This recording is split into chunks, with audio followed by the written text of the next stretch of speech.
Hello. Good afternoon sir. Good afternoon. सबने good अपना afternoon sir ji. Good afternoon. सबने अपना कैमरा क्यों नहीं ऑन कर रखा है? Good afternoon sir. Good afternoon. Good afternoon sir. Good afternoon.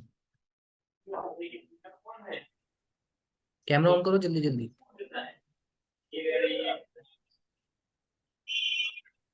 आप सबका पहला क्लास है? Yes sir. Yes sir. Yes sir. कहाँ से हो सब? मुजफ्फरपुर से सर दिल्ली। गोपालगंज। गोपालगंज से सर जी। रवि कुमार।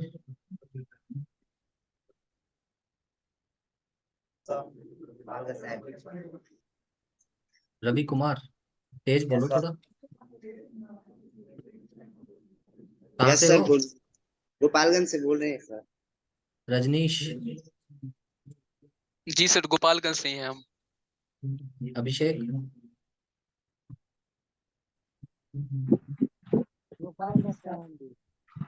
अच्छा, मतलब लगभग सब सब गोपालगंज से हो क्या? Yes sir. No sir. नहीं सर, छपरा से नहीं। No sir. और कहाँ कहाँ से हो? छपरा से sir. Sir Meerut sir Uttar Pradesh. Chhapra से। सर गोपालगंज से। अच्छा, हम लोग पढ़ने के हवाले से सब्जेक्ट का कुछ आइडिया है? नाम पता है कुछ क्या पढ़ने वाले हैं हम लोग? Company act yes sir. Sir. Company है। पिछली क्लास में कौन कौन बच्चे थे, हाथ उठाओ। 4-5 ही बच्चे थे। मोनू था शायद। और रवि रवि कुमार सर। पिछली क्लास में थे। Yes sir. चलो ठीक है। अब देखो, उस टाइम पे 6 ही बच्चे थे, तो मैं एक तरीके से रिवीजन क्लास ले रहा हूँ सबके लिए। पहली क्लास है, शुरुआत से एकदम पढ़ के चलेंगे, ठीक है? जहां पर ना समझ में आए, बिकॉज सबके लिए एकदम न्यू न्यू सब्जेक्ट है, न्यू कॉन्सेप्ट होगा। जहां पर ना समझ में आए रोक के पूछ लेना, लेकिन एक बार अगर खत्म हो गया तो फिर उसके बाद मैं पूछूंगा और बताना पड़ेगा आपको, ठीक है? Okay sir. Okay sir. Okay sir.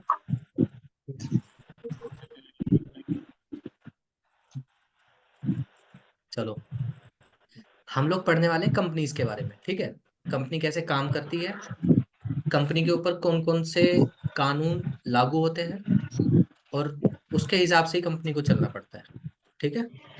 तो सबसे पहला क्वेश्चन मेरा आपसे यही रहेगा कि एक कंपनी के बारे में आप लोग जितना भी जानते हो, अपना थोड़ा बहुत ज्ञान मेरे साथ बांटो। मैं जिससे पूछूंगा वही बोलेगा, सारे एक साथ खिचड़ी नहीं मचाएंगे, ठीक है ना? Yes sir.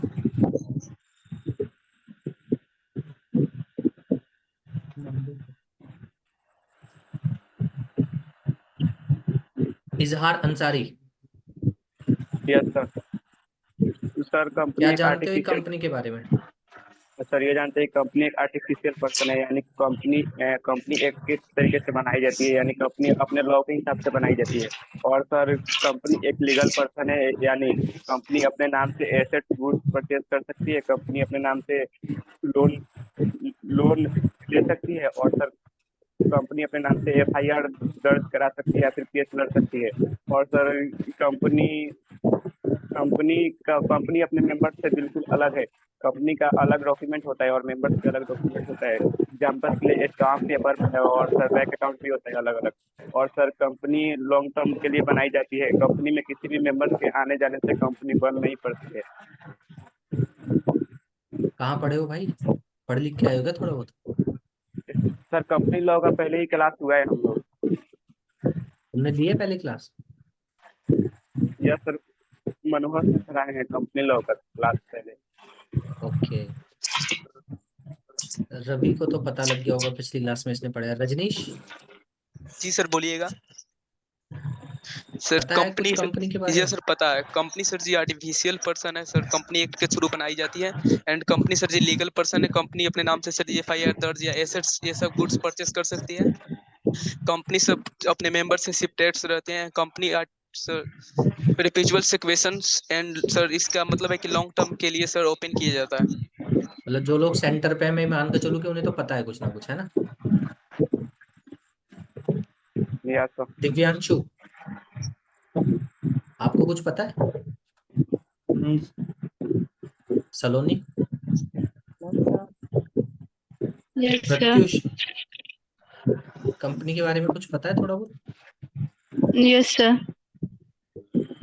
कंपनी एक आर्टिफिशियल पर्सन है और उसका खुद का एसेट्स और लायबिलिटी होता है, उसका खुद का पैन नंबर, जीएसटी नंबर होता है और कंपनी लॉन्ग टाइम के लिए चलती है और कंपनी का एक अपना सील होता है जिसको हम स्टैम्प भी बोल सकते हैं, यानी कि कंपनी अगर कोई बनती है तो उसका एक ब्रांड मतलब बन जाता है और वो लंबे समय के लिए चलती है और कंपनी का एक परपेचुअल सक्सेशन होता है और वो परपेचुअल लीगली सक्सेशन का मतलब meaning? Register. Perpetual succession it means it मतलब वो लंबे समय के लिए चलेगी या छोटे समय में मतलब 1 या 2 साल में वो बंद नहीं हो सकती, कुछ उसका टर्म्स कंडीशन होगा नहीं नहीं नहीं जिसको वो नहीं, फॉलो गलत बता रहे करेगी। हो, गलत बता रहे हो। चलो ठीक है, लगभग सबको थोड़ा बहुत कुछ ना कुछ पता है, ठीक है। हम लोग कंपनी के बारे में पढ़ने वाले हैं, उससे पहले कुछ बेसिक चीजें जिस पे हम डिस्कस करेंगे, ठीक है। अब देखो, इंडिया में बिजनेस करने के लिए सबसे फेमस तरीका क्या है जो हर कोई फॉलो करना चाहेगा? कोई सर बताएगा? कॉपी पेस्ट करना सर। कॉपी सर जी पेस्ट करना? कोई सर ऑलरेडी सर जी मतलब बहुत ज्यादा सर जी फेमस है उसके मतलब उसका कॉपी करके सर हो सकता है। सर, नहीं नहीं, मैन्युफैक्चरिंग करते हैं वो। मेरा पूछने का मतलब है, कॉपी पेस्ट नहीं, मेरा पूछने का मतलब है, अगर तुम्हें अपना बिजनेस करना है तो तुम किस टाइप का एंटिटी चुनोगे? प्रोप्राइटरशिप चुनोगे, पार्टनरशिप चुनोगे, या कंपनी चुनोगे? ये मेरा क्वेश्चन है। Company sir proprietorship, proprietor. Sole proprietor. ठीक है, तो कैसे नहीं होगा?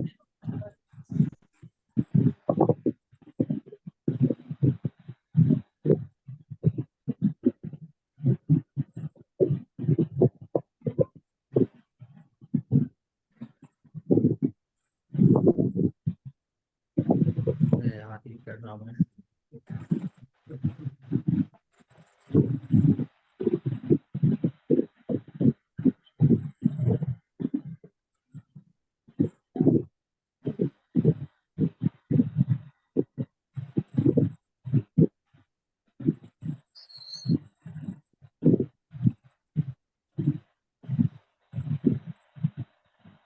इंडिया में बिजनेस करने के लिए जितने तरह के एंटिटीज का ऑप्शन आपके पास है वो सारे के सारे यहाँ पे लिखे हैं, ठीक है। सबसे पहला ऑप्शन आपके पास होता है सोल प्रोप्राइटरशिप का। इन सब के बारे में पूछूंगा अभी, अभी बीच में कोई मत बोलना, ठीक है। पहला ऑप्शन होता है सोल प्रोप्राइटरशिप का। उसके बाद अगर आप उससे ऊपर लेवल पे बिजनेस को ले जाना चाहते हो तो पार्टनरशिप करो। अगर पूरी एक फैमिली ही पूरे बिजनेस में इन्वॉल्व है तो आप एचयूएफ का ऑप्शन सेलेक्ट कर सकते हो, एलएलपी बनवा सकते हो, और कंपनी फिर लास्ट ऑप्शन, ठीक है। अब कितने बच्चों को इन सब के बारे में कुछ ना कुछ पता है? डिफरेंशिएशन कर पाओगे इनके बारे में? अगर मैं पूछूं सोल प्रोप्राइटरशिप और कंपनी में क्या डिफरेंस है, बता पाओगे?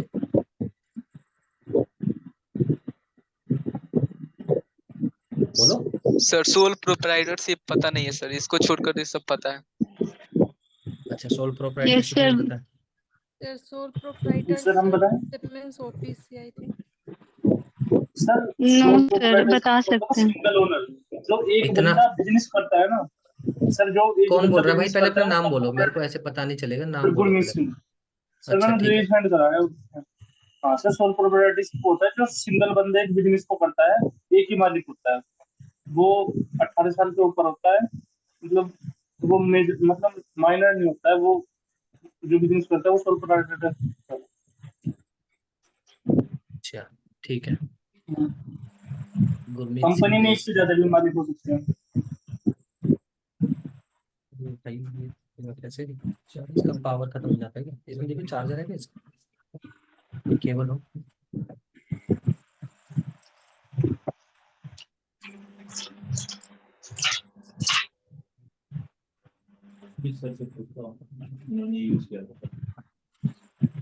है भी टाइप सी, मेरे पास है टाइप सी। टाइप सी देना चार्जर बाकी किसी का।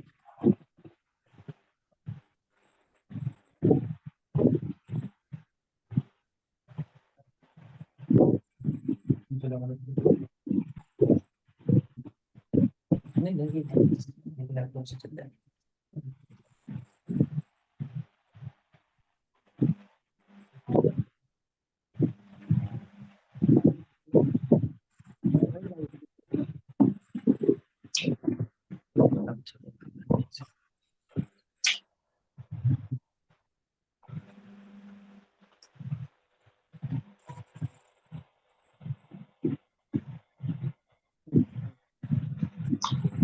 देखो हमने कितनी कितनी चीजों के बारे में डिस्कस किया।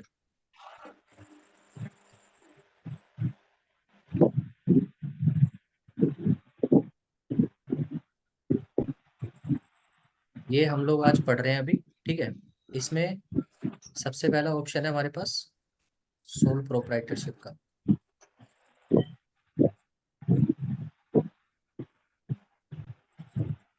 अब देखो मैं जो भी बोलूंगा ना अपनी लैंग्वेज में समझने की कोशिश करना, किताबी लैंग्वेज पे नहीं जाएंगे हम लोग, ताकि सामने सामने वाले को आप समझा सको।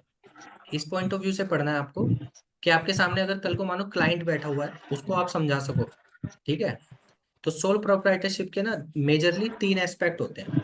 एक तो कोई भी सिंगल बंदा उसको शुरू करता है, ठीक है। बहुत छोटे छोटे लेवल पे जो काम होते हैं, किराना दुकान हो गई, डेयरी की दुकान हो गई, सब्जी रेडी पटरी वाले, इस तरीके का जो लोग काम करते हैं ना, वो लोग सोल प्रोप्राइटरशिप में काम करते हैं, ठीक है। तो इसकी अगर हम ये बोले आइडेंटिटी क्या होगी, सिंगल ओनर, है ना।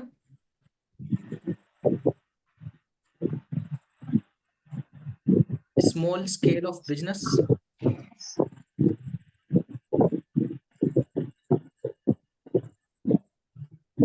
ठीक है। तीसरा रजिस्ट्रेशन नॉट रिक्वायर्ड।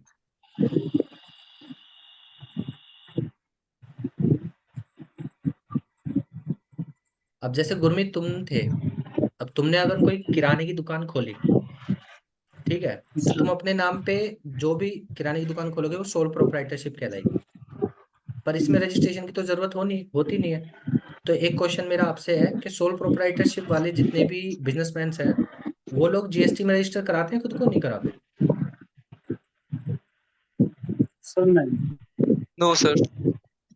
नहीं कराते हैं। नहीं कराते। क्यों? बिजनेस तो वो भी कर रहे हैं, किराने की दुकान वाले अपने आप को रजिस्टर नहीं कराएगा? सर जीएसटी रजिस्ट्रेशन कराने के लिए आपकी मतलब सेल की लिमिट होती है आपकी, मतलब कि आपकी मतलब आपका सेल आपको रेवेन्यू से ज्यादा वो लिमिट को क्रॉस करोगे तो फिर आपको जीएसटी रजिस्ट्रेशन कराना पड़ेगा। अगर आप वो ऐसे बात गुड्स ठीक है, बेचते हो। वो बात ठीक है, हाँ, पर मैंने अभी उस इतनी डीपली जाके नहीं पूछा आपसे। मैं सिर्फ इतना पूछ रहा हूँ कि रजिस्ट्रेशन करा सकता है या नहीं करा सकता है। सर करा सकते हैं लेकिन मतलब वो कंपलसरी है, आपकी मर्जी ठीक है, मेरे लिए। तो उनके लिए सिर्फ एक ही तरीके का रजिस्ट्रेशन है, वो भी जब वो एक लिमिट को क्रॉस कर जाएंगे, वो है जीएसटी का, ठीक है। अब दूसरी चीज, जीएसटी आ गया रजिस्ट्रेशन में।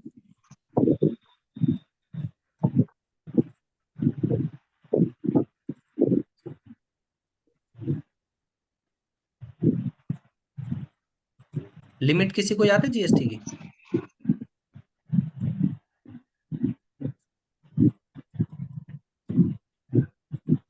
सर 20 लाख। 20 लाख किसके लिए? सर वो गुड्स के लिए। ठीक है, रजिस्ट्रेशन की लिमिट अगर आप क्रॉस करोगे तो आपको रजिस्ट्रेशन कंपलसरी है, ठीक है। दूसरा होता है एक, अगर आपने सुना होगा,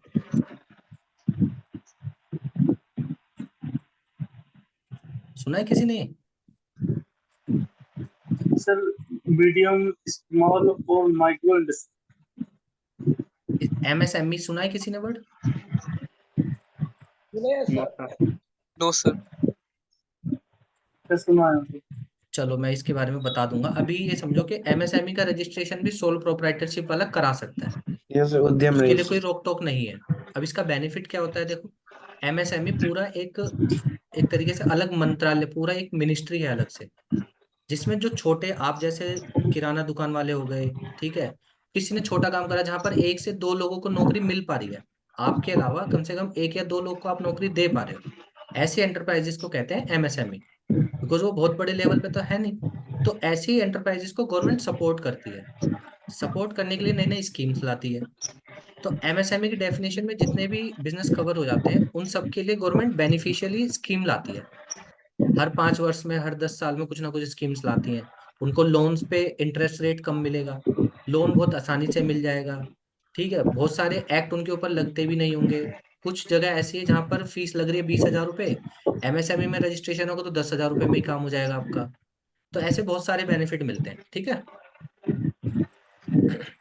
तो सोल प्रोप्राइटरशिप के बेसिक एक्सेप्ट, बेसिक जो फीचर्स हैं वो यही हैं। रजिस्ट्रेशन वैसे उसको जरूरत नहीं है किसी भी रजिस्ट्रेशन की, पर 2 रजिस्ट्रेशन ये वो करवा सकता है सब्जेक्ट के उसको रिक्वायरमेंट होनी चाहिए उसकी। अगर रिक्वायरमेंट नहीं है तो मत कराए। पर मैं फिर भी सजेस्ट करूंगा एज अ क्लाइंट, अगर कोई सामने बैठा होगा कि भाई एमएसएमई रजिस्ट्रेशन करा ले। क्यों? कल को पैसे की रिक्वायरमेंट पड़ेगी, गवर्नमेंट के बेनिफिट जो मिलने वाले हैं, एमएसएमई में रजिस्ट्रेशन नहीं होगा तो तुम बेनिफिट नहीं ले पाओगे। तो ऐसा रजिस्ट्रेशन तो होना चाहिए ना जहाँ बेनिफिट मिल रहा है तो आप ले सको। ठीक है, और जितने बच्चे लिखने में लगे हुए हैं ना, पहले मेरी बात सुन लो, लिखने के लिए मैं पूरा टाइम दे दूंगा। Sorry sir. सर बहुत आवाज साइड से आ रहा है, म्यूट करवाइए ना सर। भाई किसी के घर का पंखा या कूलर चल रहा है, अब देख गर्मी में तो बैठा नहीं सकता मैं।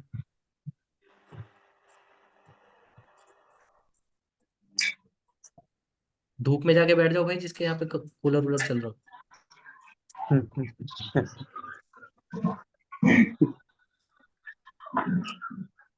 चलो ठीक है, सोल प्रोप्राइटरशिप में यही मेन चीज है समझने के लिए, इससे ज्यादा कुछ नहीं है। ठीक है, ज्यादा डीपली जाओगे ना तो दिक्कत हो जाएगी, तुम लोगों को समझ ही नहीं आएगा।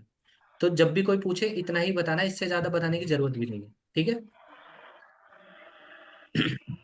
जब धीरे धीरे हम पढ़ेंगे ना तो फिर धीरे धीरे और ज्यादा चीजें पढ़ते चले जाएंगे। अभी शुरुआत के हिसाब से हम 3-4 चीजों पे ही सब चीजों को लेके चलेंगे। तो सोल प्रोप्राइटरशिप यहाँ खत्म हो गया आपका। ठीक है, अब हम चलते हैं सेकंड। सेकंड क्या था ऑप्शन? हिंदू अनडिवाइडेड फैमिली या एचयूएफ। नहीं, इतनी जल्दी भूल गए यार, कैसे काम चलेगा। पार्टनरशिप। पार्टनरशिप। पार्टनरशिप से आप लोगों का क्या समझते हो, थोड़ा बहुत क्या जानते हो पार्टनरशिप के बारे में? सर इसमें 2 लोग मिलकर सर बिजनेस करते हैं।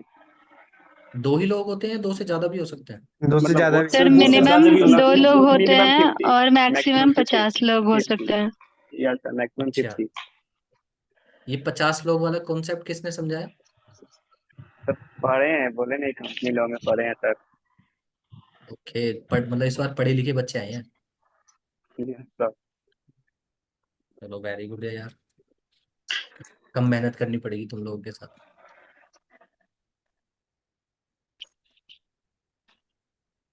मिनिमम 2 पार्टनर्स की रिक्वायरमेंट होती है। ठीक है,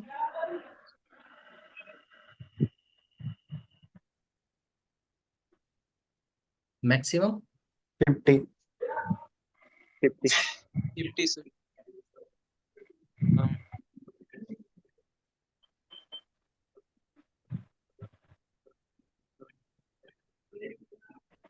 अब मैं अगर ये बोलूं कि 50 से ज्यादा भी हो सकते हैं, कंपनी में नो तो क्या चेंज सर, सही? करना पड़ जाएगा सर, कन्वर्ट करना पड़ेगा इसका। कन्वर्ट करना पड़ेगा। नहीं, कन्वर्ट भी नहीं करूंगा। तो हिंदू अनडिवाइडेड होगा उसके लिए केवल है सर। नहीं, पार्टनरशिप ही रखना है मुझे स्टेटस।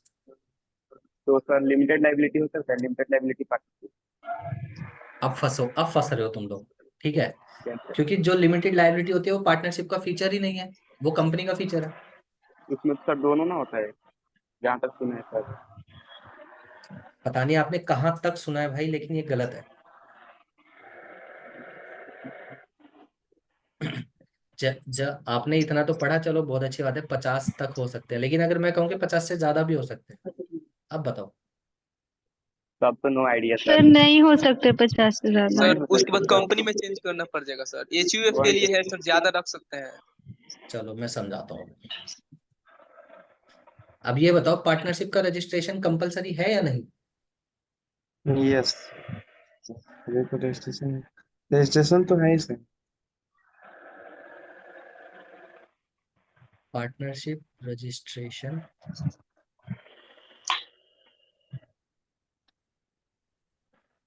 नॉट कंपल्सरी, पर अपनी मर्जी से चाहो तो करा सकते हो। ठीक है, रजिस्ट्रेशन होगा कहाँ?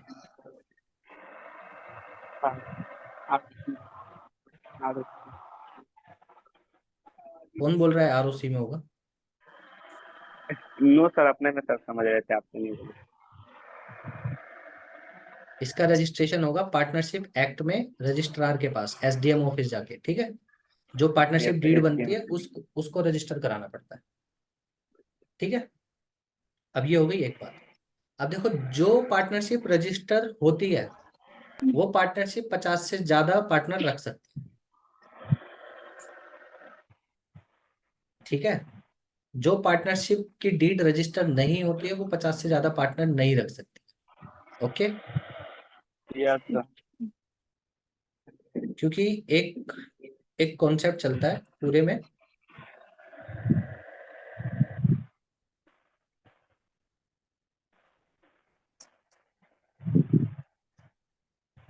Illegal association. हम कब किसी एसोसिएशन को इलीगल मानेंगे, इसके लिए 3 पॉइंट है। 3 नहीं है, बेसिकली 2 ही है। एक तो रजिस्ट्रेशन होना चाहिए, कंपलसरी है रजिस्ट्रेशन। ठीक है,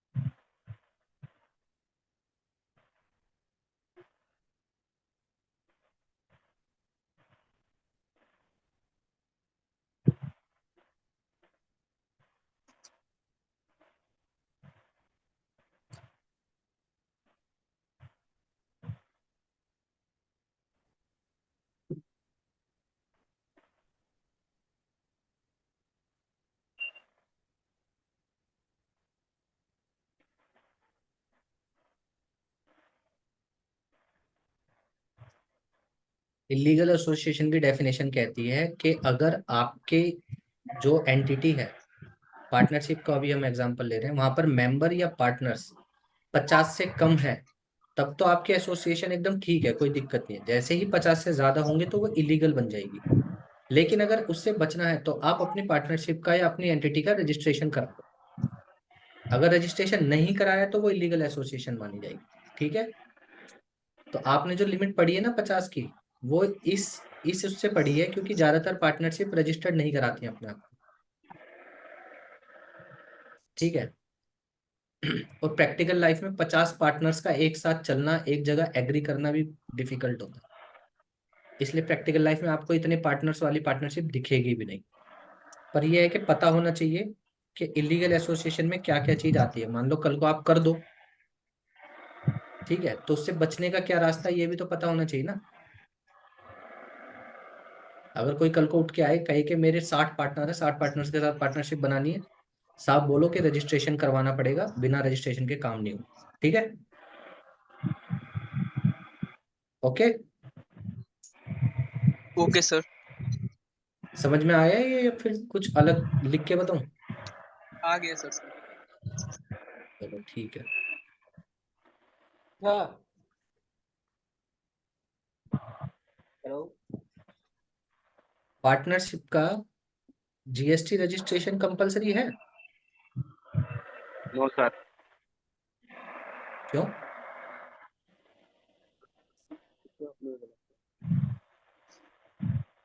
ये तो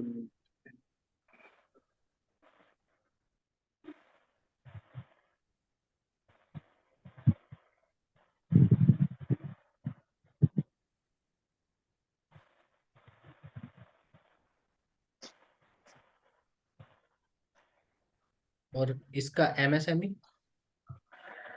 कराना ही चाहिए वो तो। ठीक है, जो भी मिले उसको बोलो भाई एमएसएमई करा ले अपना। उद्यम भी तो वही होता है ना। हाँ, उद्यम रजिस्ट्रेशन, उसको पहले कम एंटिटीज का आधार कार्ड भी बोला जाता था इसको, आधार रजिस्ट्रेशन।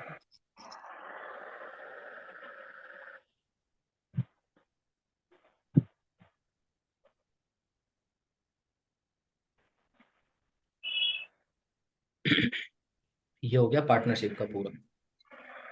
ठीक है, सर एमएसएमई नेक्स्ट का full form? Medium small micro small medium enterprises.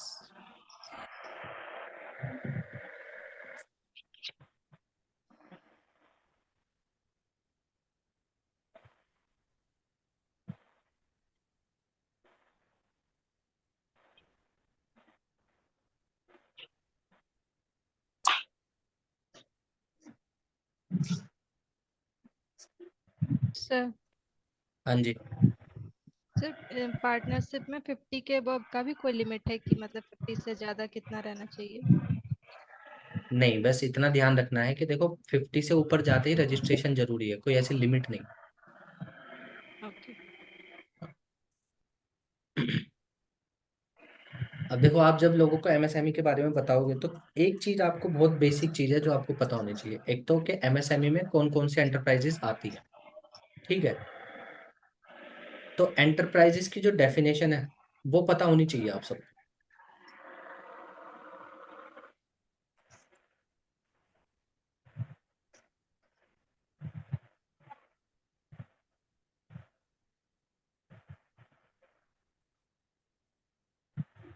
बताता हूँ अभी।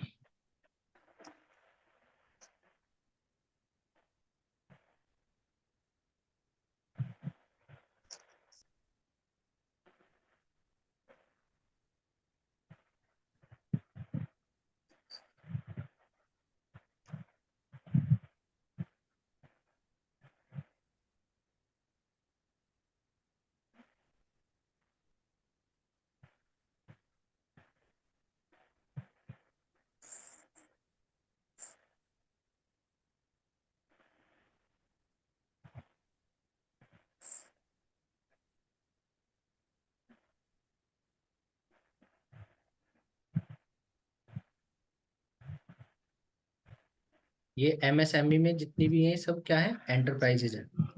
क्या है,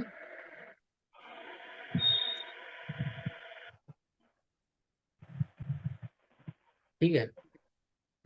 तो इनको हम लोग देखते हैं इन्वेस्टमेंट के बेसिस पे, इन्वेस्टमेंट और टर्नओवर। अगर किसी का इन्वेस्टमेंट उनके प्लांट और मशीनरी में, ठीक है, प्लांट एंड मशीनरी में 1 करोड़ तक है तो उसको माइक्रो की कैटेगरी में रखा जाता है, और उसका टर्नओवर 5 करोड़ तक है तो उसको माइक्रो जी की कैटेगरी में रखा जाता है। मतलब सर हम एक बार अब फिर से बताएंगे? एक सेकंड लिख के बताता हूँ।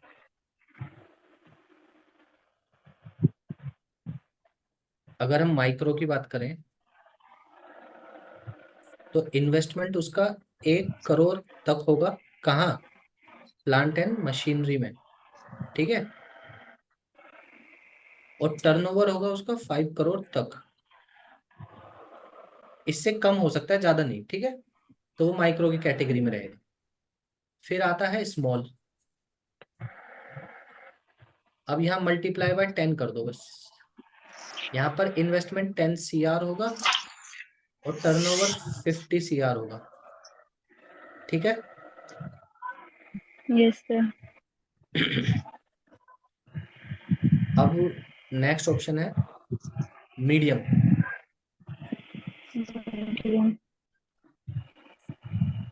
यहाँ मल्टीप्लाई बाय 5 कर दो तो 50 CR और 250 CR, ठीक है।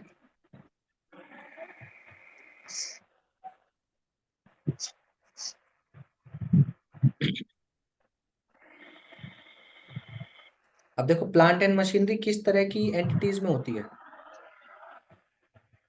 Sir manufacturing manufacturing. Manufacturing industry. अब जो सर्विस सेक्टर की जो एंटिटीज हैं उनके लिए फिर क्या होगा, क्योंकि वो तो मैन्युफैक्चरिंग करती ही नहीं है।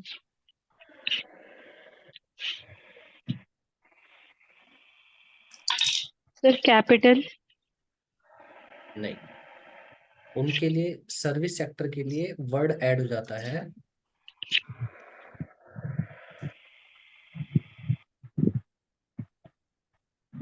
इक्विपमेंट,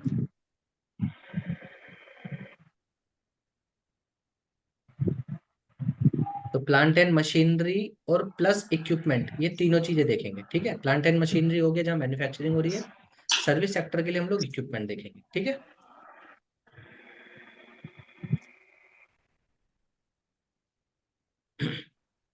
यहाँ तक कोई दिक्कत? No sir. अब आप लोगों का क्वेश्चन होगा कि सर इक्विपमेंट में क्या क्या आएगा। Yes yes sir. इक्विपमेंट में आएगा, जैसे अगर आप सर्विस दे रहे हो तो आपके खुद के कुछ इंटरनल सॉफ्टवेयर या सिस्टम्स होंगे। जैसे आईटी की कोई कंपनी है जो आईटी कंसल्टेंसी देती है, सॉफ्टवेयर बनाती है, तो उनके खुद के कुछ लैपटॉप्स होंगे जो उन्होंने एम्प्लॉयज को बांटे होंगे, वो उनके यस सर। इक्विपमेंट्स हैं। उन्होंने अपना एक डाटा सेंटर बनाया होगा जहाँ पर सारा डाटा मेंटेन करते हैं, वो डाटा सेंटर उनका इक्विपमेंट है। वहां पर नेटवर्किंग की सुविधा होगी, वो पूरा इक्विपमेंट है उनका। ऑफिस फर्निश करने के लिए जो पैसा लग, मतलब खुद का ऑफिस बिल्ड करने के लिए जो कुछ भी लगा वो इक्विपमेंट है। ठीक है, ओके। Yes sir. मैन्युफैक्चरिंग में आप मैन्युफैक्चरिंग कब कर सकते हो, जब एक जगह होगी और जगह पे मशीन लगी होगी, है ना। और सर्विस सेक्टर कब सर्विस दे पाएगा, जब उसके पास जगह होगी और जगह पे काम करने के लिए सारे संसाधन होंगे। तो उन सभी सोर्सेज को जुटाने के लिए, उन सभी सोर्सेज के ऊपर जो खर्चा किया गया है वो लिमिट आप चेक करोगे। ठीक है,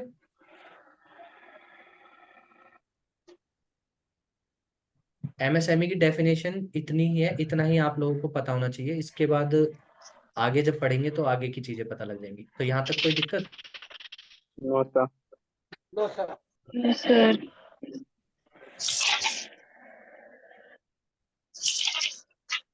नेक्स्ट ऑप्शन क्या था हमारा एंटिटीज का?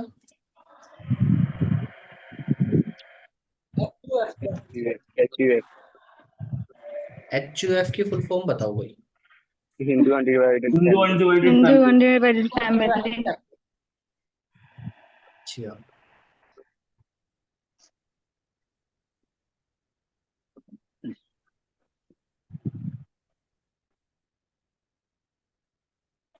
ये किस किस पे एप्लीकेबल होता है? हिंदू अनडिवाइडेड फैमिली का जो एक्ट है ये फैमिली किस बिजनेस किस पे होगा है, सर, किस पे?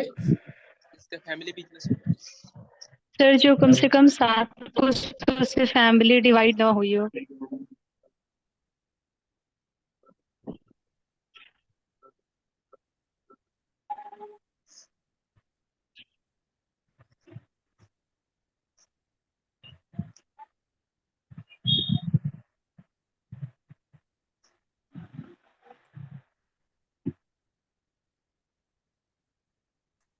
इन पर एप्लीकेबल नहीं होगा, बाकी सब पे हो जाएगा।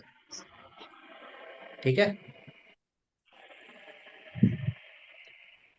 तो एचयूएफ का बेनिफिट मुस्लिम कम्युनिटी नहीं ले सकती है, बाकी सब ले सकते हैं। ओके,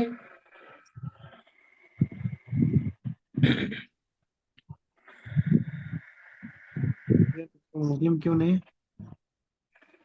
भाई कुछ चीजें ऐसी हैं जो मुस्लिम्स के लॉ के हिसाब से चलती हैं, वहां पर ये कॉन्सेप्ट नहीं होगा, इसलिए ये नहीं दिया गया वहां पर।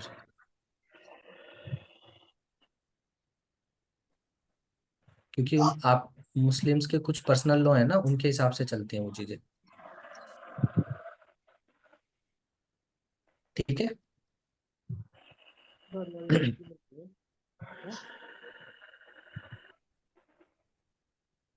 अब हिंदू अनडिवाइडेड फैमिली में मैक्सिमम फैमिली मेंबर्स कितने हो सकते हैं? अनलिमिटेड। लिमिट नहीं है सर। ठीक है, और कौन कौन इसका मेंबर हो सकता है? सर उनकी फैमिली के ओनली फैमिली। बस वो क्या बोलते हैं, जैसे दादा, पापा, फिर उनका बेटा, जेंट्स ओनली। चलो एक फैमिली ट्री बना ओनली लेते सर, हैं। ओनली फैमिली मेंबर्स है सर। देखो, ये है एक दादाजी, ये इनका बेटा हो गया, बेटे का भी बेटा हो गया। ठीक है, ये दादाजी की बेटी है, जो अभी अनमैरिड है। ये दादाजी की एक और बेटी है जो मैरिड है। ठीक है। अब इस बेटे का बेटा हो गया तो इस बेटे की बहू भी होगी कोई, है ना। ये है अपने आप में दादाजी। डी माने डॉन। ठीक है। अब बताओ कौन कौन इस एचयूएफ के मेंबर बन पाएंगे और कौन कौन नहीं बन पाएंगे। सर ये जो बेटा, बहू और बेटी नाम अनमैरिड। जो भी बोल रहा है पहले अपने नाम बोलो। सर सलोनी सिंह। चलो सलोनी जी कह रही हैं कि बेटा आ जाएगा, है ना। बहू आ जाएगी, बेटे का बेटा भी आ और फिर जाएगा बेटे का यानी कि बेटा वे, पोता, है ना। और और अनमैरिड बेटी। अनमैरिड बेटी। ओके। और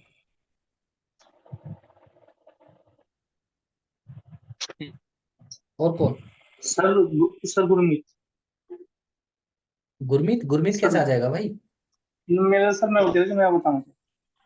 अच्छा ठीक है, मजाक कर रहा हूँ। ठीक, हाँ बोलो गुरमीत। तो सर ये जो बेटी मैरिड है ना, इसको छोड़ के और सारे आ जाएंगे। तो यही तो पूछ रहा हूँ, अब कौन बचा। सर ये जो बेटी अनमेरिड है, बेटा हो गया, और बेटे का बेटा यानी पोता हुआ, और बहू हो गई, तो वो सब आ जाएंगे। नहीं, अभी जो मैंने क्योंकि लिस्ट लिखी हुई है यहाँ पे कौन रह गया मुझे वो बता दो, मैं लिख दूंगा वो।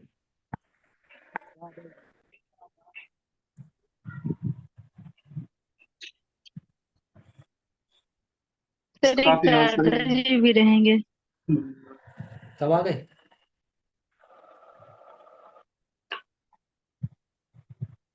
सब आ गए। सर जी एक सर। दादाजी। दादाजी तो है ही, वो तो आएंगे। हाँ तो भाई दादाजी को भी तो लिस्ट में डालना पड़ेगा ना, है ही क्या मतलब। Yes sir.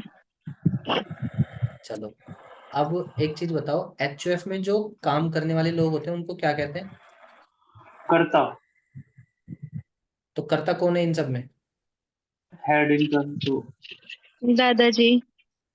दादाजी खिलाए जाएंगे जो हेड। जब तक दादाजी जिंदा है तब तक दादाजी करता है। उसके बाद बेटा जी। कंडीशन ये है लेकिन कि बिजनेस दादाजी वाला होना चाहिए। अब मानो बेटे ने खड़ा किया है बिजनेस तो तो फिर बेटा करता हो जाएगा। हाँ ठीक है। और ये भी हो सकता है कि जितने भी मेंबर हैं वो मिलके भी डिसाइड कर सकते हैं कि किसको करता बनाना है। ठीक है। पर कर्ता के लिए कुछ नियम ये हैं कि एक तो वो 18 साल से कम नहीं होना चाहिए। ठीक है। अगर ये लाइन सुनी है किसी ने, पर्सन ऑफ अनसाउंड माइंड। जी यस यस सर, सर। जिसका मानसिक संतुलन खराब होता है। तो यस कोई है सर। ऐसा, कोई है ऐसा जिसका बिगड़ यस जाता सर, हो कभी सुने भी। हैं। वैसे भी गर्मी बहुत हो रही है। मिशाल कुमार, बड़े देर में आए हो मिशाल। सर यही थे सर। हाँ सर यहीं से क्लास ही कर रहे थे सर। यार आवाज तो नहीं आ रही तुम्हारी। हेलो। नहीं मुझे अब तो आ रही है, इतनी देर से क्लास में आवाज नहीं आ रही थी तुम्हारी। अच्छा। समझ में आ रहा है। अरे माइक बंद कर लिया यार। भाई बातचीत करो यार, ऐसे थोड़ी काम चलेगा।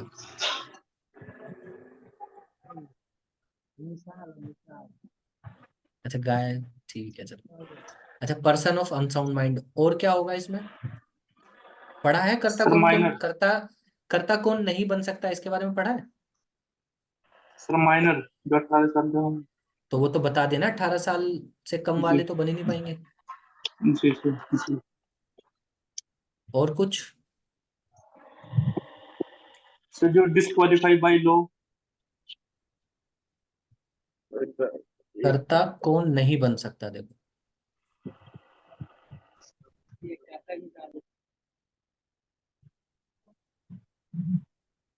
कौन नहीं बन सकता है को हम एक वर्ड लिख सकते हैं, डिस्क्वालिफिकेशन। ठीक है, कि अगर ये जो मैं लिखने वाला हूँ ये सब कुछ अगर किसी में दिखता है तो वो कर्ता नहीं बन सकता। एज 18 से कम। ठीक है, पर्सन पागल हो गया। ठीक है, इंग्लिश में मैंने बता दिया था, पर्सन ऑफ अनसाउंड माइंड। ठीक है, किसी पे अगर कोई लिटिगेशन का मैटर चल रहा है, वो सर लिटिगेशन मतलब सर ये मतलब सर सर कानूनी सर कानूनी कार्यवाही। देखो इसमें भी दो चीजें होती है, एक तो कि सिर्फ पुलिस स्टेशन जाता है और आ जाता है वापस, तो इसको हम लिटिगेशन बोलेंगे, या कोर्ट में केस पड़ा हुआ है उसको लिटिगेशन बोलेंगे। कोर्ट में पड़ा है उसको। कोर्ट वाला सर सर, कोर्ट वाला वाला। सर जी। कोर्ट वाला। ठीक है, और और सर उसका बहुत सारे केसेस में ये वाला पॉइंट भी काम करता है, head of the family. Okay, ये एक्चुअली ये बनेगा, ये नेगेटिव लिस्ट में नहीं आएगा, ये पॉजिटिव लिस्ट में आएगा। ठीक है, तो ये डिस्क्वालिफिकेशन नहीं है हेड ऑफ द फैमिली, ये क्वालिफिकेशन है। ठीक, कर्ता के साथ और कौन होता है एचयूएफ में?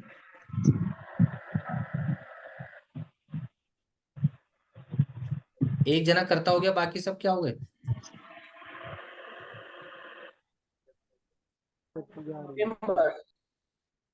दोबारा बोलो। सारे फैमिली मेंबर्स। ना ना ना ना, इन्हें बोलेंगे क्या? फैमिली मेंबर तो वो दादाजी भी थे, लेकिन उनको कर्ता बोला ना हमने। बाकी सबको क्या बोलेंगे? अंसारी, अंसारी भाई लिख के बताओ, आवाज कम आ रही है तुम्हारी। सर वैसे तो बता नहीं सकते। नहीं, आवाज समझ नहीं आ रही बिल्कुल भी, लिख के बताओ। चलो हंस लो पहले, नो फिर आइडिया, बता देना। नहीं, नो पहले हंस आइडिया लो। सर। नो सर, सर हम लेबर सोच रहे थे सर। लेबर? अच्छा, बाकी सब लेबर है। लेबर, दादाजी का लेबर। घर वाले को मजदूर बना दे रहा है सर। तुम्हारा घर बच्चा होगा वाले कल को, उसको लेबर बोलोगे कि दादाजी चल लेबर पानी लेके आ? है यार, इतना इसीलिए तो तो सर नहीं मतलब बोल रहे अपमान थे, मत करो। इसीलिए तो सर नहीं बोल रहे थे और आप बार बार बोल रहे थे बताओ। अरे तो क्या हो गया, बताने से मैंने मार थोड़ी दिया यार कुछ। पता तो लगे अंदर चल क्या रहा है। यस। चलो, बाकी सबको बोलते हैं को पर्सनर। क्या बोलेंगे? क्या बोलेंगे? को पर्सनल। अब क्या हो तो गया भाई? Personal sir.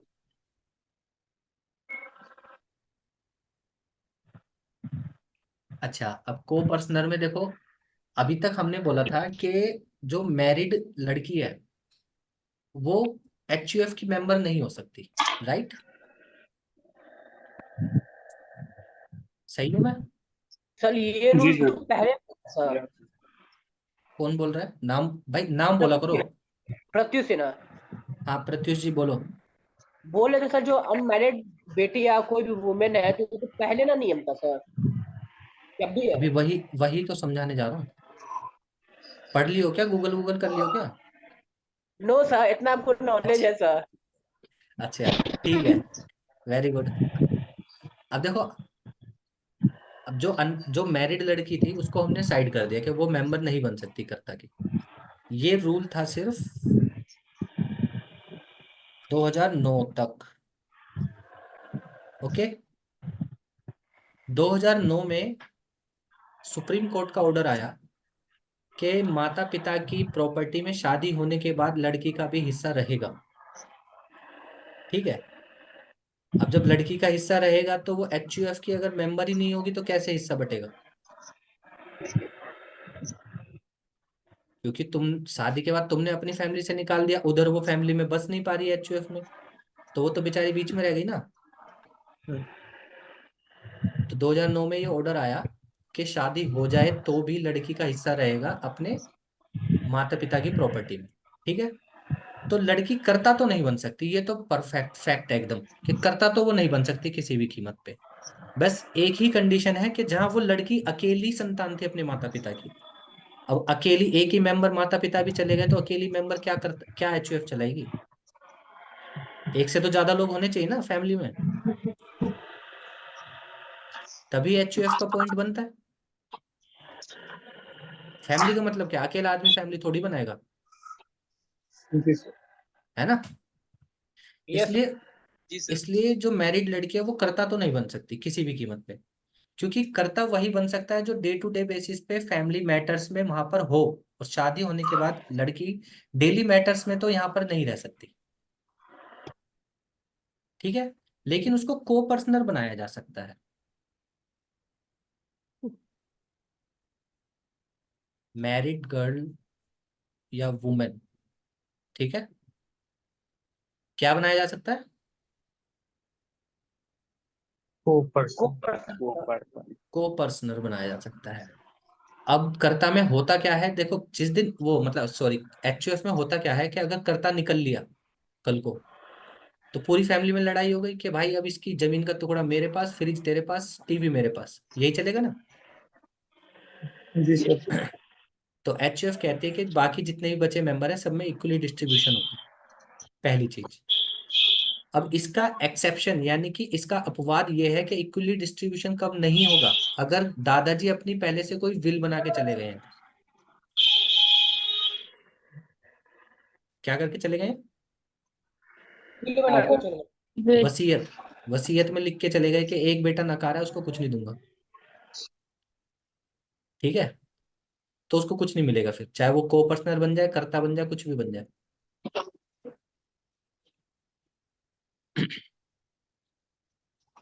तो पूरा एचयूएफ का कॉन्सेप्ट समझ में आ गया। Yes sir. जी सर। अब एक चीज बताओ, एचयूएफ बनाने के लिए क्या करना पड़ता है? सर पहले तो सर हेड, फैमिली का हेड होगा वो सर एचयूएफ बनेगा सर। जो भी बोल रहा है पहले नाम बोलो अपना। रजनीश। रजनीश, चलो मेरे को स्टेप बताना है, एचयूएफ मेरे को बनानी है, मैं आया हूँ भाई तुम्हारे पास। रजनीश आप बहुत ज्ञानी हो, अब आप बताओगे कि एचयूएफ कैसे बनाई जाती है। ठीक है, सर ज्ञानी कहाँ है सर हम। अरे भाई मैंने मान लिया ना अभी 10 मिनट के लिए।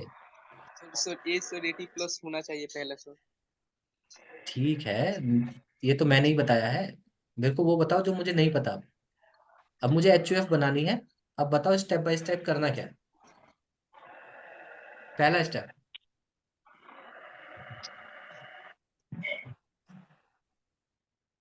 नो आइडिया सर, नहीं पता। किसी को कोई आइडिया?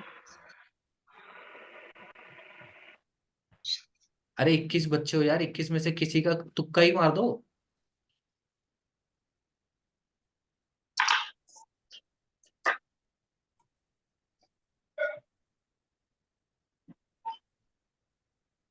नहीं पता किसी को? No sir. देखो नो सर। जितने भी मेंबर हैं कर एचयूएफ फैमिली में, उनके साथ एक एचयूएफ डीड बनेगी। क्या बनेगी? जिसमें ये डिसाइड होगा कि कौन कर्ता बनेगा, कौन को पर्सनर बनेगा, कौन माइनर है अभी, ठीक है, कौन अनमैरिड बेटी है, कौन, ये सब बताना पड़ेगा उस डीड में। ठीक है, किस तारीख को ये डीड बना रहे हो, एग्जीक्यूशन डेट बतानी पड़ेगी। ओके, और बाकी अगर बाकी सब लोग मिलके कुछ एक्स्ट्रा डालना चाहते हो ये भी डाल सकते हो, वो आप फैमिली मेंबर्स पे डिपेंड करता है। ठीक है, पर ये सब तो बताना ही पड़ेगा। रीड ओके, बनवाना कंपल्सरी है? बिल्कुल, बिना डीड के ड्यूटी कैसे डिसाइड होगी किसी की? कल को सब फिर आपस में लड़ते मरते फिरोगे। तो सर कोर्ट फिर में अगर तो जा कोर्ट पार्टनरशिप में में अगर सुनो सुनो, कोर्ट में अगर जाओगे, क्योंकि जब भी विवाद होगा कोर्ट जाओगे। अब कोर्ट बातों पे नहीं चलता ना, वो तो एविडेंस मांगेगा। और एविडेंस क्या है? पेपर।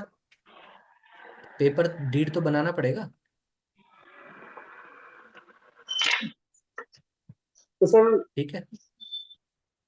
सर फिर तो पार्टनरशिप में भी पार्टनर आपस में लड़ सकते हैं विदाउट डीड बिल्कुल के। बिल्कुल लड़ सकते हैं, क्या लड़ते हैं।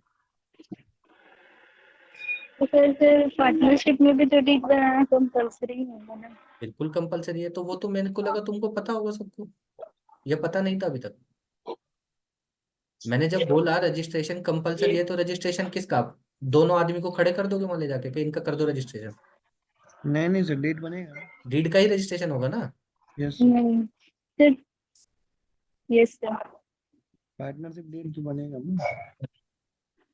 अगर किसी को नहीं पता इतना तो मेरे को बता देना भाई, मैं बिल्कुल बेसिक से लेके चलूंगा, मेरे को लगा कि तुम्हें पता होगा। फिर हो गया। ओके। फिर यस सभी का साइन होगा।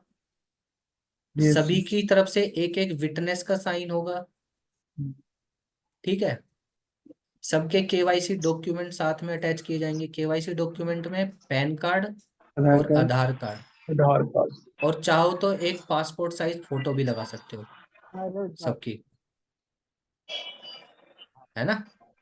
Yes sir. पता लगा कोई सीरियल देख के आया है, प्लास्टिक सर्जरी करवा के बदल लिया चेहरा, फोटो लगा दो, है ना।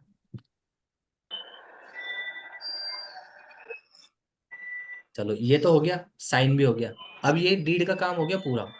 अब कितने बच्चों को पता है एचयूएफ का पेन अलग होता है? मानो गुरमीत गुरमीत सिंह जी को ले लो, ये दादाजी हैं अभी, इनकी एक फैमिली है। अब इनका खुद का पैन कार्ड अलग है, इनके बेटे का पैन कार्ड अलग है, इनकी बहू का पैन कार्ड अलग है, लेकिन ये बना रहे हैं एचयूएफ। तो एचयूएफ का पैन कार्ड अलग होगा या गुरमीत का ही पैन कार्ड चलेगा? ऐसा अलग होता है। अब सबका। पैन कार्ड बनवाने के लिए भी कागज लगाने पड़ते हैं। Yes sir. Yes sir. तो ये जो डीड आपने बनाई है, ये डीड साथ में लगेगी, यस सर। है जी ना। सर। जी सर। हाँ और बिल्कुल। ये एचयूएफ डेट इसका रजिस्ट्रेशन होगा। सबसे बड़ी बात, डीड बनने के बाद स्टैम्प पेपर पर इसका रजिस्ट्रेशन जरूरी है। स्टैम्प पेपर पे निकलवानी है पूरी की पूरी डीड। ठीक है। स्टैम्प पेपर कितने का? कम से कम 200 रुपए का। ठीक है। दूसरा, नोटरी करानी है। ओके। एफिडेविट। एफिडेविट नहीं, एफिडेविट अलग चीज होती है। ये दो काम कराओगे तभी एचयूएफ डीड सच में। देखो कोई भी कागज है ना, एक चीज आपको बताता हूँ। जब भी कोर्ट में कोई केस होता है, दो तरीके के कोर्ट केसेस होते हैं, एक सिविल केस, एक क्रिमिनल केस। पता है सबको या नहीं पता है? यस सर, पता है, मैं जानता हूँ बढ़िया नो से। सर, नहीं पता है सर। चलो तो अब सुन लो। कोर्ट में हमेशा दो ही तरीके के केस होंगे, या तो सिविल केस या क्रिमिनल केस। ठीक है। सिविल केस में क्या है कि अगर आप कोई डॉक्यूमेंट्री प्रूफ डाल रहे हो, रख रहे हो कोर्ट के सामने, तो कोर्ट सबसे पहले ये कहता है कि भाई ये रजिस्टर्ड होना चाहिए डॉक्यूमेंट, तब मैं एक्सेप्ट करूंगा। और रजिस्टर्ड कब होगा? जब स्टैम्प ड्यूटी पे होगी और एसडीएम के ऑफिस में उसको रजिस्टर करवाया जाएगा। ठीक है। तो वहां पर रजिस्टर हो चाहे ना हो, लेकिन स्टैम्प ड्यूटी पे करना सबसे बड़ी जरूरी चीज है। जब तक वो पेमेंट नहीं दिखाई देगी, तब तक कोर्ट मानेगी नहीं कि ये पेपर वैलिड है। ठीक है। अब सिविल केस में क्या होता है कि आपने अगर स्टैम्प पेपर पे नहीं भी करवाया, तो कोर्ट बोलेगी अच्छा एक काम करो, उस टाइम नहीं कराया था, आज करा दो 5 गुना पेनल्टी के साथ, करा के लाओ जल्दी। तब तक वो उसको एक्सेप्ट नहीं करेगी डीड को। लेकिन क्रिमिनल केस में क्या होगा? मानो कर एचयूएफ ये डीड बन रही थी, फैमिली में किसी का मर्डर कर दिया किसी ने, अब क्रिमिनल केस लग गया, डीड बनी भी नहीं थी। लेकिन क्रिमिनल केस में कोर्ट कहता है कि भाई जो भी डॉक्यूमेंट है, जैसा भी प्रूफ है, बिकॉज वो बहुत बड़ा क्राइम है, जैसा भी प्रूफ है आप हमारे सामने प्रेजेंट करो। वो रजिस्टर है, स्टैम्प ड्यूटी है नहीं है, वो हम बाद में डिसाइड करेंगे, लेकिन हमें दिखाओ, जिससे हम लोग एक कंक्लूसिव एविडेंस के साथ अपने निर्णय पे पहुंच सके। ठीक है। तो ये जो पिक्चरों में दिखाते हैं ना, ये ब्लैंक पेपर पे साइन करा लिया और चल भाई तेरी प्रॉपर्टी मेरे नाम, ये नहीं होती है कभी भी। साइन कराने के बाद उसको रजिस्टर भी कराना पड़ता है स्टैम्प पेपर पे, समझे, और नोटरी भी कराना पड़ता है। अब इसका मतलब ये नहीं है कि कहीं व्हाइट पेपर पे साइन करके दिया होगे जा तू क्या बिगाड़ देगा मेरा। कोई होगा सर लॉयर तो वो नोटरी तुरंत, मतलब? नोटरी एक स्टैम्प होती है, जो भी आपके एरिया में स्टैम्प पेपर निकालते होंगे ना, वो डॉक्यूमेंट को रजिस्टर करते हैं कि आज मैंने कितने डॉक्यूमेंट्स के स्टैम्प पेपर निकाले। तो हर डॉक्यूमेंट स्टैम्प पेपर का एक नंबर होता है, जिसको वो वेरीफाई करने के लिए अपने रिकॉर्ड में रखता है। फिर एसडीएम ऑफिस में उसकी टैली की जाती है, ठीक है। Okay sir. तो ये राम कहानी पूरी समझ में आ गई। जी सर। चलो अब अगला ऑप्शन क्या था हमारा? कंपनी का। एलएलपी क्या सर। था? Limited liability LLP, partnership. बहुत बढ़िया। चलो एलएलपी पढ़ाने के साथ साथ मैं कुछ पूछूंगा अभी। धीरज, धीरज क्या पूछना चाहते हो? Sir hello. Dheeraj, hello sir, अच्छा तुलसी, एक ठीक है क्वेश्चन बोलो। था सर। हाँ सर वो बोल रहे थे कि डीड में फिर जो चेंज करना होगा, अगर 5 साल के अंदर कोई निकल गया या फिर किसी की शादी हो गई, तो सर डीड में वो चेंज करना पड़ेगा ना? बिल्कुल करना पड़ेगा। तो जब सर जब वो, चेंज होगा, जब जब डीड दोबारा बनेगी, और तब तब उसको स्टैम्प करवाना पड़ेगा। सर पूरा डीड फिर से बनाना होगा? देखो दो तरीके होते हैं, या तो पूरा डीड नया बना लो, ठीक हम्म। है, लेकिन जो सही तरीका वो ये है कि जो पहली डीड बनी थी उसके साथ में एक सप्लीमेंट्री डीड बना लो। मतलब जो कुछ चेंज करना है सिर्फ उतना ही एक पेपर पे लिख के स्टैम्प पेपर करा के नोटरी करा लो, और उसको पुरानी वाली डीड के साथ चिपका दो, ओके सर। ठीक है। तो इससे ये पता चल जाएगा कि ओरिजिनल डीड कब बनी थी और कब कब वो चेंज हुई है ना। ओके। इसमें लड़ाई झगड़े के चांस कम होते हैं। अब क्या होगा, मानो अगर किसी ने नई डीड बनवा ली, अब जिन दो तीन मेंबरों ने मिलके बनवा ली वो तो कहेंगे कि नए टर्म्स एंड कंडीशन ये है, नए नियम कानून ये है। एक बंदा है जो पुराने पे ही अभी डिपेंड कर रहा है पूरा का पूरा, तो कोर्ट में वो तो पुराने को लेके चलेगा, तुम नए को लेके चलोगे, तो एविडेंस कोई ठीक से प्रूव कर ही नहीं पाएगा, है ना। इसलिए क्या है कि पुरानी के साथ सब कुछ नया अटैच करते चले जाओ। जैसे कुछ पता नहीं बिहार में कैसे होता है, दिल्ली में अगर आप प्रॉपर्टी लेते हो, ज्यादातर लोकेशन पे क्या है, पावर ऑफ अटॉर्नी होती है, प्रॉपर्टी की रजिस्ट्री नहीं होती है। तो ऐसे केस में क्या होता है, जिसने 100 साल पहले खरीदा होगा उसका भी पेपर उसके साथ साथ आने वाले नए मालिक को ट्रांसफर किया जाता है। पूरी इतनी मोटी किताब ट्रांसफर होती है ऐसे, पूरी की पूरी, ले भाई 100 साल पहले ये मालिक था, उसने 10 साल बाद बेच दिया, फिर ये मालिक हुआ, ऐसे करके पूरी की पूरी चेन ट्रांसफर होती है। तो वैसे ही एक चेन यहाँ बन जाएगी, जिससे ये पता लग जाएगी 10 साल पहले क्या कंडीशंस, क्या टर्म्स पे ये डीड रजिस्टर हुई थी, ठीक है। और कोई? धीरज हाथ उठा रहे थे भाई, धीरज कौन हो?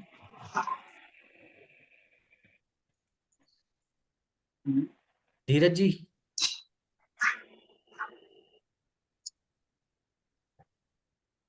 चला गया क्या?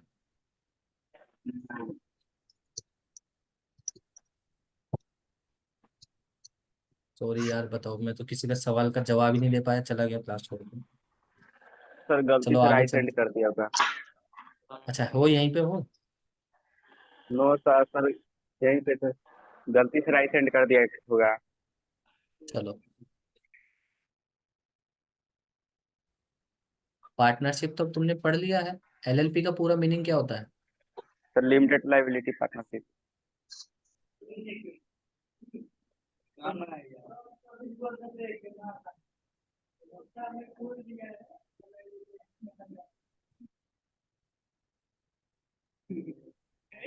दोनों के बीच में डिफरेंस क्या है, कोई बताएगा?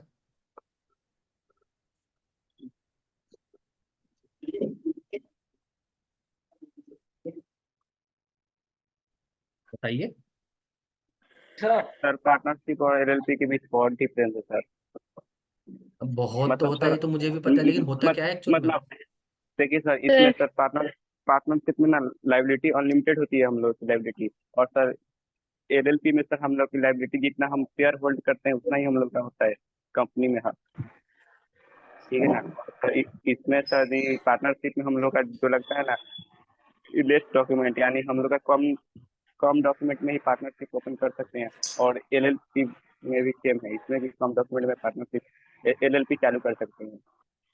देखो दो दो मेजर डिफरेंस होते हैं। सर मैं बताऊं? 2 मिनट रुको।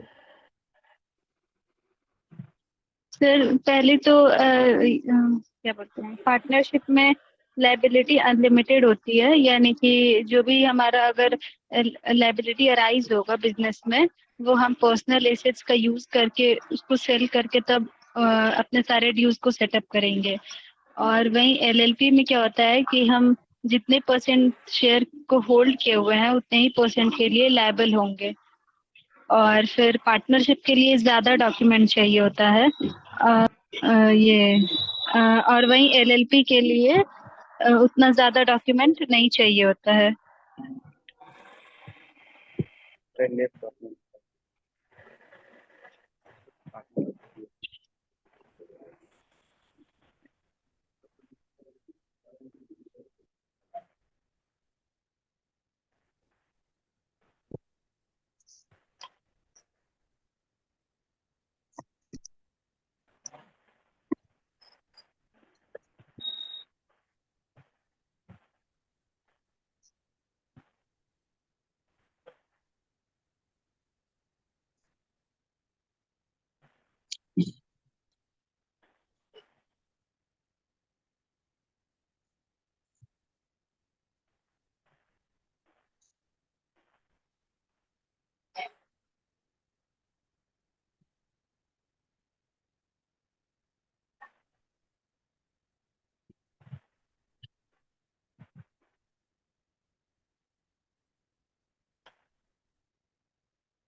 देखो दो मेन डिफरेंस है, थोड़ा जल्दी खत्म करूंगा है ना, क्योंकि कुछ और काम हो रहा है अभी।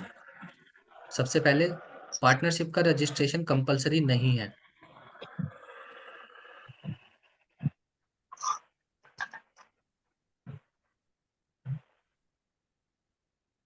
Not mandatory. ठीक है।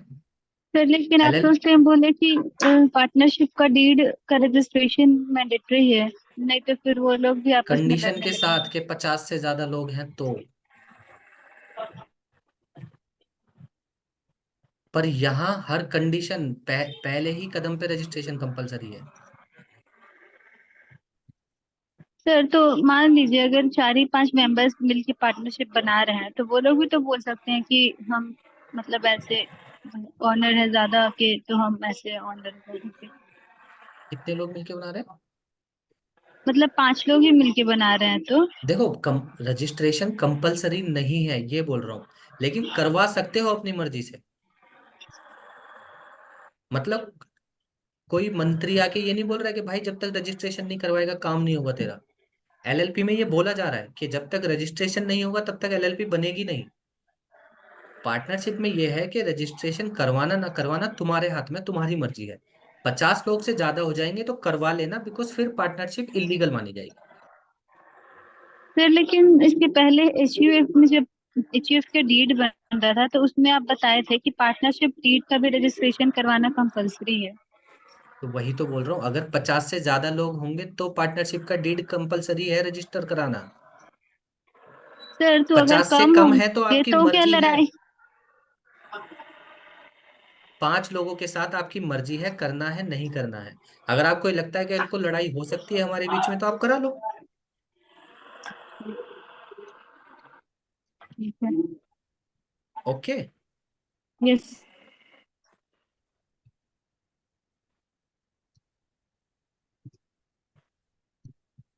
नाम सलोनी बोल रहे थे? Yes sir. ओके। क्या ट्राई व्राई की हो क्या पार्टनरशिप रजिस्टर करने की? लड़ाई वड़ाई हो गई किसी से? No sir. सबसे पहला थॉट यही आया माइंड में। सर मतलब थोड़ा कंफ्यूजन हो गया था कि एक बार डीड बनाना जरूरी है, एक बार नहीं है, तो इसीलिए।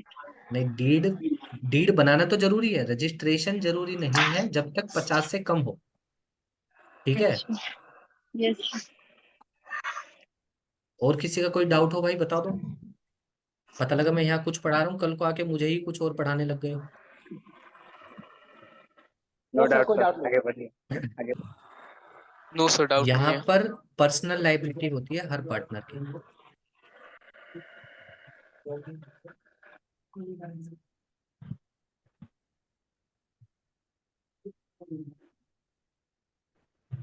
पर्सनल लाइबिलिटी होती है हर पार्टनर की, वो भी अनलिमिटेड। मतलब यस जब तक पार्टनरशिप का उधार ना चुक जाए, अपनी प्रॉपर्टी जमीन बल्कि खुद को भी बेच यस देना, सर, लेकिन पूरा उधार ही चुका देना।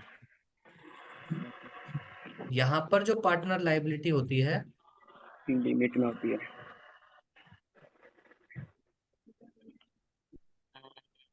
वो है लिमिटेड। ठीक है। ये दो सबसे मेन डिफरेंस है पार्टनरशिप और एलएलपी के बीच के। ठीक है।